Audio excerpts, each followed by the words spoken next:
नमस्ते बच्चों। आज हम हिंदी व्याकरण पाठ 3 शब्द विचार पढ़ेंगे। 2 पाठ हमारे हो चुके हैं व्याकरण से, फर्स्ट और सेकंड। तो मुझे उम्मीद है आपने दोनों पाठ याद कर लिए होंगे, क्योंकि अभी आपके एग्ज़ाम आने वाले हैं, तो साथ साथ ही आप याद करते रहना। तो आज है पाठ 3। पाठ 3 में सबसे पहले हम पढ़ते हैं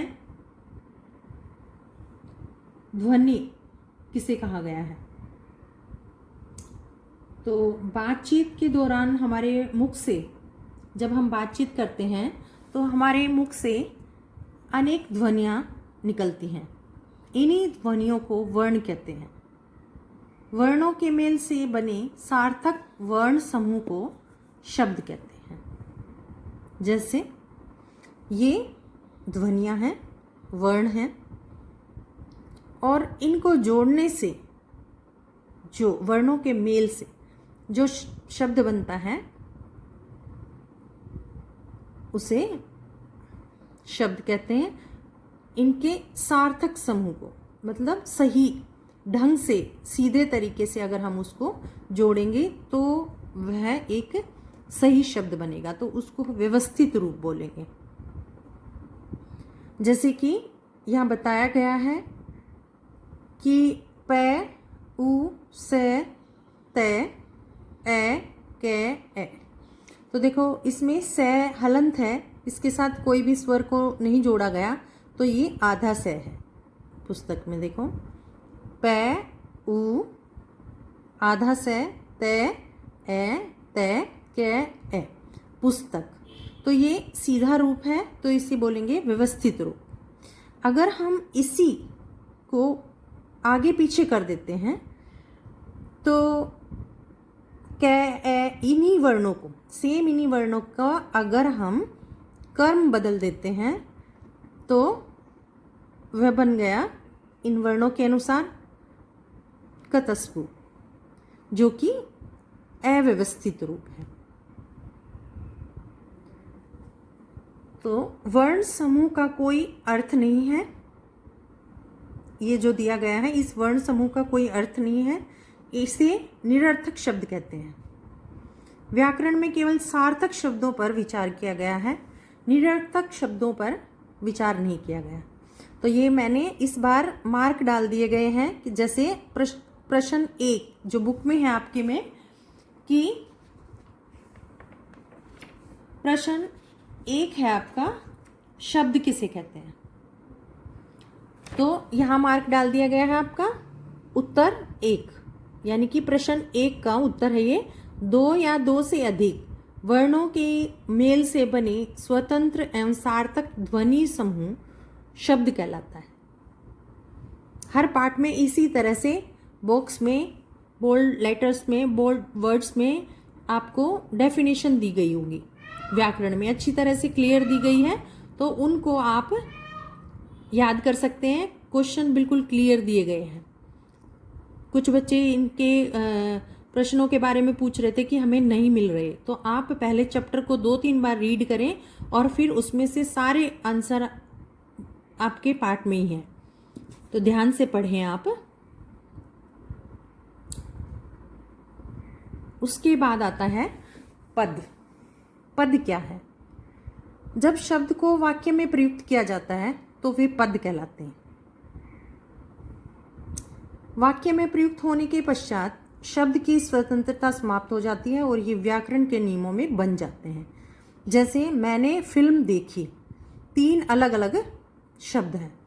इन शब्दों को जोड़ने से जो एक वाक्य बनता है, तो इस वाक्य में कितने पद हैं? एक जो वाक्य होता है उसमें अलग अलग पदों के मेल से वह वाक्य बनता है। इन शब्दों को वाक्य में प्रयुक्त किया गया है, कौन कौन से हैं? मैंने फिल्म देखी, तो इस वाक्य में 3 पद हैं। पद का अर्थ है शब्द।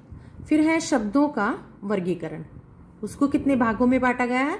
शब्दों को 4 भागों में बांटा गया है, उत्पत्ति के आधार पर, अर्थ के आधार पर, रचना के आधार पर और प्रयोग के आधार पर।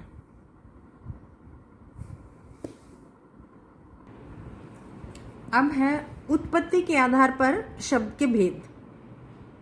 जो इसमें दिया गया है आपका शब्दों का वर्गीकरण, उसमें सबसे पहला जो नंबर है, सबसे पहला प्रकार है उत्पत्ति के आधार पर। अब उत्पत्ति के आधार पर भी 4 भेद हैं। नंबर 1 तत्सम शब्द, तद्भव शब्द, देशज शब्द और विदेशी शब्द। तो तत्सम शब्द क्या है?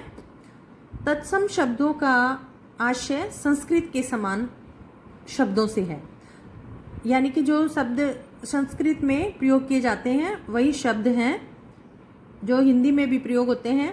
उन्हीं शब्दों को तत्सम शब्द कहा गया है। जैसे कपोत, उत्साह, अग्नि, दिवस, निद्रा, मयूर, जिह्वा, उज्ज्वल, तृण, कलंक आदि। तो ये शब्द संस्कृत में भी संस्कृत से हिंदी में अपने मूल रूप में ही प्रयोग होते हैं। ये शब्द संस्कृत से हिंदी में प्रयोग होते हैं। नेक्स्ट है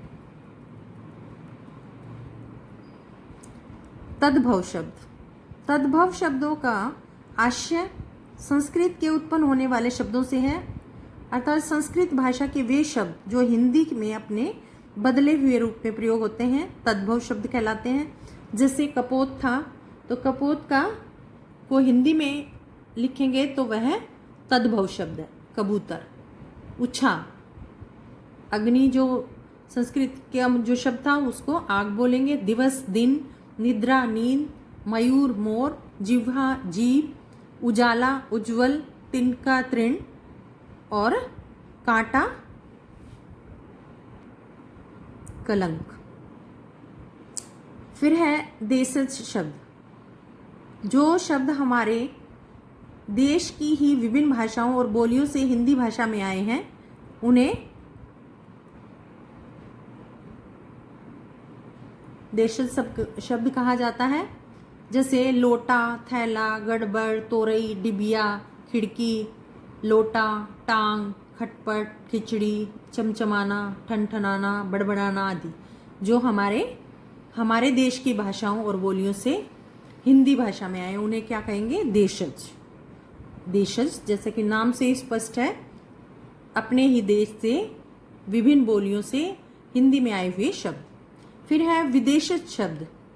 हिंदी भाषा में अनेक ऐसे शब्द हैं जो समय समय पर विभिन्न विदेशी भाषाओं से हिंदी में आते हैं, उन्हें विदेशज शब्द कहते हैं। जैसे कॉलेज, फायर ब्रिगेड, बाल्टी, डॉक्टर, चाकू, बैंक आदि। तो इनके नाम से स्पष्ट है, देशज शब्द जो अपने ही देश से, विदेशज जो विदेशी भाषाओं से हिंदी में आते हैं। तो इस तरह के शब्द देखिए। अंग्रेजी शब्द हैं collar, coupon, ice cream, minute, cricket. फारसी शब्द हैं इज्जत, फकीर, मौलवी, गरीब, आदत। तुर्की शब्द हैं तमंचा, कुर्ता, तोप, बारूद, काबू। अरबी शब्द हैं इस्तीफा, किताब, आज़ाद, जमाना, फ़ायदा। पुर्तगाली शब्द हैं गोदाम, तौलिया, कप्तान, गमला, कमरा आदि। और भी अनेक ऐसे शब्द हैं। रचना के आधार पर शब्द के भेद। अब है रचना के आधार पर शब्द के भेद। इसमें है रूढ़ शब्द, यौगिक शब्द और योग रूढ़ शब्द। अब रूढ़ शब्द कौन से हैं? जो शब्द सामान्य एवं प्रचलित अर्थ के लिए प्रयोग किए जाते हैं, जिसके टुकड़े करते हैं हम जब उनका कोई भी अर्थ नहीं होता, उन्हें रूढ़ शब्द कहा जाता है। जैसे बालक है, बालक को अलग अलग टुकड़े करके लिखेंगे बालक है, तो इसका कोई भी अलग से अर्थ नहीं है, इसलिए ये रूढ़ शब्द है। क, ल, म, कलम, तीनों वर्णों को अगर हम अलग अलग लिखेंगे तो इनका कोई अर्थ नहीं निकल रहा। जय, ल अलग अलग लिखेंगे तो जय का कोई मीनिंग नहीं है, ल का कोई मीनिंग नहीं है। तो इस तरह से अगर हम इनको खंडों में, टुकड़ों में अगर लिखते हैं तो इनका कोई अर्थ नहीं होता, उन्हें रूढ़ शब्द कहा जाता है। उसके बाद है यौगिक शब्द। जो शब्द दो या दो से अधिक शब्दों या शब्दांशों से मिलकर बनते हैं, उन शब्दों का एक निश्चित अर्थ होता है, उन्हें यौगिक शब्द कहते हैं। जैसे प्रधान, मंत्री। अब प्रधान को अगर अलग लिखेंगे तो भी उसका मीनिंग है और मंत्री को भी मीनिंग है उसका। तो इन्हें यौगिक शब्द कहेंगे। जैसे पाठशाला, पाठ और शाला को अलग लिखेंगे तो दोनों का मीनिंग है। तो इस तरह से अगर उनको अलग उसके टुकड़े करने के बाद दो शब्द, एक बड़े शब्द में से दो शब्द अलग अलग बनने पर उनका अगर अर्थ निकलता है तो उन्हें यौगिक शब्द कहा जाता है। फिर है योग रूढ़ शब्द। दो या दो से अधिक शब्दों या शब्दांशों से मिलकर बने शब्द को अपने सामान्य अर्थ को छोड़कर एक विशेष अर्थ का बोध होता है, उन्हें योग रूढ़ शब्द कहते हैं। तो इसमें है जैसे कि कोई भी दो शब्द हैं, उनको मिलाकर अगर हम एक शब्द बनाते हैं तो वो उसका अर्थ नहीं होता, वो किसी और ही दूसरे अर्थ की तरफ इशारा करता है, तो उसे योग रूढ़ शब्द कहा जाता है। जैसे एग्जाम्पल में है नील जमा कंठ, नीलकंठ। तो नीलकंठ किसके लिए प्रयोग किया जाता है? शिव जी भगवान के लिए। उसी तरह से है चक्र जमा पाणी, चक्रपाणी, ये भगवान विष्णु के लिए प्रयोग किया जाता है। तो ऐसे शब्दों को योग रूढ़ शब्द कहा जाता है। उसके बाद आता है अर्थ के आधार पर शब्द के भेद। अर्थ के आधार पर शब्द के चार भेद हैं। एकार्थक शब्द, समानार्थक शब्द, अनेकार्थक शब्द, विपरीतार्थक शब्द। ये अर्थ के आधार पर शब्द के भेद हैं। तो एकार्थक शब्द कौन से होते हैं? जिन शब्दों का केवल एक ही अर्थ होता है उन्हें एकार्थक शब्द कहते हैं। जैसे सरोवर, नदी, पहाड़, कपड़ा, इन सब का एक ही अर्थ है। जैसे सरोवर, नदी, कपड़ा, पहाड़ आदि। तो उसके बाद आता है अनेकार्थक शब्द। ऐसे शब्द जिसका एक से अधिक अर्थ होता है उन्हें अनेकार्थक शब्द कहते हैं। जैसे अक्ष के विभिन्न अर्थ हैं, कील, धुरी, आंख आदि। उसके बाद है समानार्थक शब्द। ऐसे शब्द जिनके अर्थ में समानता होती है उन्हें समानार्थक शब्द कहते हैं। जैसे नृप, नरेश, भूपति, महेश राजा के समानार्थक शब्द हैं। तो जैसे समानार्थक शब्द जिसका नृप का मीनिंग भी राजा होता है, नरेश का भी, भूपति, महेश, इन सभी का अर्थ राजा है, तो उन्हें समानार्थक शब्द कहा जाएगा। विपरीतार्थक शब्द वे होते हैं जो एक दूसरे के विपरीत होते हैं, यानी कि विलोम शब्द भी उन्हें कहते हैं। जैसे ऊपर, नीचे, आगे, पीछे, सगुण, निर्गुण, निरक्षर, साक्षर, तरल, ठोस, इस तरह से।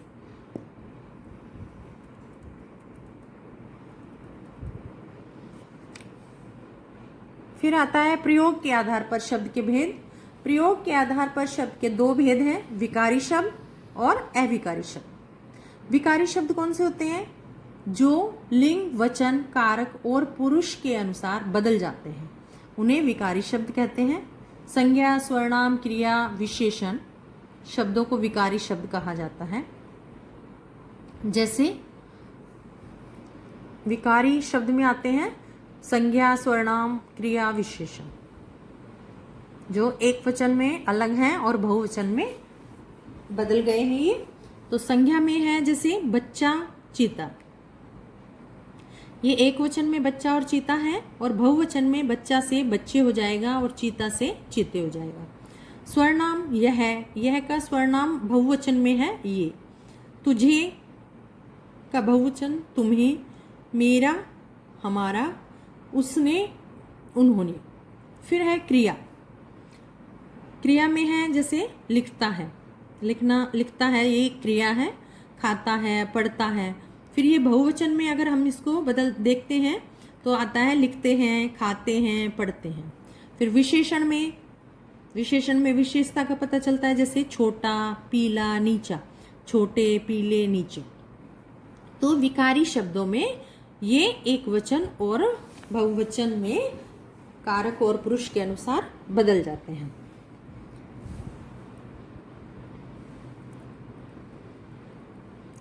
उसके बाद आते हैं विकारी शब्द। फिर आते हैं अविकारी शब्द, जो शब्द वाक्य में प्रयोग करने पर लिंग, वचन, कारक और पुरुष के अनुसार नहीं बदलते। विकारी में इन सब के अनुसार बदल जाते हैं और अविकारी में उसका उल्टा होता है, वो बदलते नहीं हैं। क्रिया विशेषण, संबंध बोधक, समुच्चय बोधक तथा विस्मय आदि बोधक शब्दों को अविकारी शब्द कहा गया है। जैसे अविकारी शब्द एक वचन और बहुवचन किस तरह से ये एक जैसे रहते हैं। जैसे क्रिया विशेषण अभी, अब, ऊपर, इधर, अभी, अब, ऊपर, इधर, ये बहुवचन में भी सेम। जिन्हें अव्यय शब्द जो है वो अविकारी शब्द हैं, वो भी बदलते नहीं हैं। लिंग, वचन और कारक पुरुष के अनुसार वो बदलते नहीं हैं, ऐसे ही रहते हैं वो। तो संबंध बोधक में भी यही है, पहले, भीतर, पास, कारण, बहुवचन में भी सेम है। तो ये सारे शब्द एक जैसे हैं एक वचन और बहुवचन में। अब जो हमने पढ़ा है उसको एक बार हम शॉर्ट में दोहरा लेते हैं। दो या दो से अधिक वर्णों के मेल से बने सार्थक समूह को शब्द कहते हैं। फिर है शब्दों का वर्गीकरण 4 आधारों पर किया जाता है, उत्पत्ति के आधार पर, अर्थ के आधार पर, रचना के आधार पर और प्रयोग के आधार पर। उसके बाद आता है उत्पत्ति के आधार पर भी शब्दों के 4 भेद हैं, तत्सम शब्द, तद्भव, देशज, विदेशज। फिर है अर्थ के आधार पर शब्द के 4 भेद हैं, एकार्थी शब्द, अनेकार्थी शब्द, समानार्थिक शब्द और विपरीतार्थी शब्द। प्रयोग के आधार पर शब्द के 2 भेद हैं, विकारी और अविकारी। अब उसके बाद आता है इसका अभ्यास।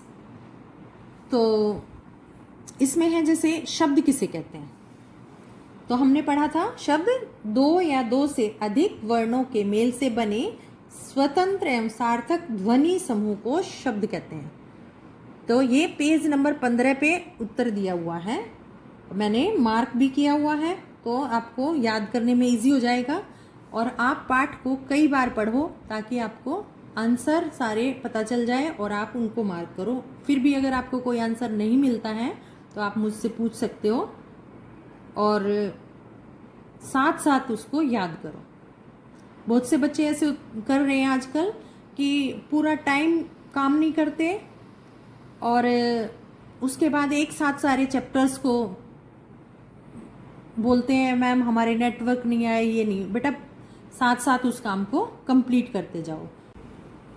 उसके बाद है पद किसे कहते हैं। जब शब्दों को वाक्य में प्रयुक्त किया जाता है तो वे पद कहलाते हैं। पद शब्द को ही कहा जाता है, तो शब्दों को वाक्य में प्रयुक्त किया जाता है तो वे पद कहलाते हैं। पेज नंबर 15 पे है जो मार्क किया हुआ है। फिर उसके बाद है विदेशी शब्द किसे कहा गया है, ये पेज नंबर 16 पे है। विदेशी शब्द कौन से हैं, जो विदेशी भाषा से शब्दों को लिया गया है उन्हें विदेशी शब्द कहा गया है। हर प्रकार के शब्दों के 2-2, 3-3 उदाहरण भी कम से कम याद कर लेना। फिर है यौगिक शब्द किसे कहते हैं, ये पेज नंबर 16 पे है। यौगिक शब्द अलग अलग दूसरे कलर में उनको लिखा गया है, फिर उसके बारे में सारा बताया गया है, तो समझ आ जाता है आपको। लेकिन आप 4 दिन 6 दिन जब बुक को नहीं उठाते तो आप भूल जाते हो। तो जिस दिन चैप्टर कराया जाता है उसी दिन आप उसको पढ़ो, पढ़ने के साथ साथ उसको याद करो, फिर बीच में किसी दिन उसको रिवाइज कर लो, फिर नहीं भूलोगे आप। उसके बाद आते हैं प्रश्न उत्तर, अलग से हैं। इनके भी सभी के उत्तर बुक में है, मार्क नहीं किए, लेकिन आप उसको उत्पत्ति के आधार पर शब्द के भेदों की परिभाषा उदाहरण सहित लिखेंगे। तो उत्पत्ति के आधार पर दिया हुआ है आपको, रचना के आधार पर भी है, प्रयोग के आधार पर भी है और उत्पत्ति के आधार पर है शब्दों के भेद। तो वो सारे आपको पेज नंबर 15 पे दिया गया। उत्पत्ति के आधार पर शब्दों के 4 भेद हैं, तत्सम शब्द, तद्भव शब्द, देशज, विदेशी शब्द। तो ये सारे और इनके हर एक लिख कर और उसकी डेफिनेशन याद करनी है। रूढ़ व योग रूढ़ शब्दों के भेद लिखो और उदाहरण दो। तो रूढ़ शब्द कौन से हैं, योग रूढ़ कौन से हैं। रूढ़ शब्द जो जिनके टुकड़े करने के बाद उनका कोई अर्थ नहीं निकलता, उन्हें रूढ़ शब्द कहा गया है। फिर है योग रूढ़ शब्द। योग रूढ़ शब्द दो या दो से अधिक शब्दों को मिलकर जब शब्द बनते हैं और वे उनको जब अलग अलग किया जाता है तो उनका जो अर्थ निकलता है वो उन दोनों से हटकर उसका अर्थ निकलता है। जैसे नीलकंठ, नीलकंठ शिव जी के लिए बोला गया है। तो इस तरह से इनके उदाहरण भी साथ देंगे आप। अर्थ के आधार पर शब्दों के भेद बताइए तथा उदाहरण भी दीजिए। तो ये भी इसमें दिया गया है। अर्थ के आधार पर शब्दों के 4 भेद हैं। एकार्थक शब्द, समानार्थक शब्द, अनेकार्थक, विपरीतार्थक, और उनके एक एक दो आप उदाहरण दे सकते हैं। फिर है विकारी और अविकारी शब्द। विकारी शब्द कौन से हैं? जो शब्द लिंग, वचन, कारक और पुरुष के अनुसार बदल जाते हैं, उन्हें विकारी शब्द कहा जाता है। तो आप एक दो उदाहरण लिख के दें कि एक वचन में ये शब्द इस तरह से लिखे जाएंगे और बहुवचन में चेंज हो जाते हैं। फिर अविकारी शब्द हैं, वो बदलते नहीं, वो एक वचन और बहुवचन में सेम रहते हैं। तो उन शब्दों को भी आप एक दो शब्दों के उदाहरण दें। उसके बाद आता है निम्नलिखित रिक्त स्थानों की पूर्ति कीजिए। वर्णों के मेल से बने सार्थक वर्ण समूह को शब्द कहते हैं। विभिन्न विदेशी भाषाओं से हिंदी में आए शब्द विदेशी शब्द कहलाते हैं।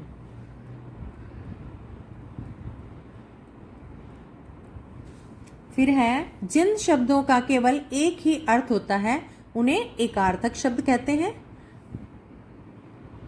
लिंग, वचन, कारक और पुरुष के अनुसार बदल जाते हैं विकारी, और जो नहीं बदलते अविकारी शब्द। तो इन छोटी छोटी चीज़ों का ध्यान देना है। अगर मान लो इसमें आपकी बुक में है बदल जाते हैं तो विकारी लिखोगे। अगर मान लो यहाँ ऐड कर दिया गया नहीं बदलते तो आपको अविकारी शब्द लिखना होगा। तो इन चीज़ों का आपको ध्यान देना है। फिर है जैसे तत्सम व तद्भव शब्द हैं, तो आपको लिखने हैं कि तत्सम कौन से हैं जो संस्कृत में प्रयुक्त किए जाते हैं, संस्कृत से हिंदी में प्रयुक्त किए जाते हैं। सुपुत्र, जिह्वा, उष्ट्र, जीवा। तो इसमें है तद्भव शब्द में इनको हिंदी में लिखा जाता है बेटा, जीव, ऊंट, जीव। फिर दिवस, दिन, नासिका, नाक, मयूर, मोर, रात्रि, रात। उसके बाद आता है घ। निम्नलिखित शब्दों में रूढ़, योग रूढ़ व यौगिक शब्द छांट कर लिखने हैं। तो आपको ये दिए हुए शब्द हैं और अगर आपने सारी डेफिनेशंस अच्छे से पढ़ ली हैं और याद कर ली हैं तो वो आप लिख सकते हो। तो ये उदाहरण मैंने लिखे हुए हैं, आप इनको पढ़ लेना। उसके बाद है 3 उदाहरण देने हैं आपको। एकार्थक शब्द, अनेकार्थक शब्द, विकारी। तो आप इनको अपने आप से पहले बिना वीडियो को पहले आपको समझना है वीडियो अच्छे से, फिर उसके बाद बिना वीडियो देखे आपको लिखने हैं। फिर आप इस वीडियो में से चेक करना कि आपने कितना सही लिखा, ताकि आपको पता भी चल जाएगा आपको कितना चैप्टर समझ आया है। और कुछ नहीं समझ आता तो आप पूछ सकते हो।